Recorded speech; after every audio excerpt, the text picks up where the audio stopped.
الزمالك بيفوز على الاتحاد السكندري ومش صدفة. الزمالك الماتش التامن على التوالي بيفوز وبيقدم دروس لكل فريق في مصر. المهدي سليمان اللي وصل لسن الأربعين وتحسه شاب في العشرين بيشيل كورة واتنين وتلاتة، ولا تقول لي قفشة ولا عبد الرحمن مجدي.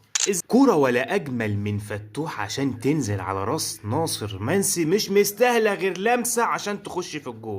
فتوح من أحسن باك شمال في مصر، الراجل بنكتشفه في نص ملعب الزمالك. وشيكو بنزل اللي تحس الراجل مش مشحون، الراجل بيلعب وهو حاطط هيدفون في ودنه، مش موجود معانا في ملكوت تاني، شوية حلو وشوية وحش. شيكو بنزل الماتش ده بطيء جدا. ناصر منسي بقاله كذا ماتش حلو والكلام زي الفل، بس ناصر منسي تحس اللي هو بدأ يبقى اناني سيكا. منسي ما كانش كده. شد يا ناصر، احنا داخلين على 7 8 ماتشات جايين اهم من بعض، عايزين نفوز بالدوري ويبقى دوري للتاريخ، دوري المعجزة.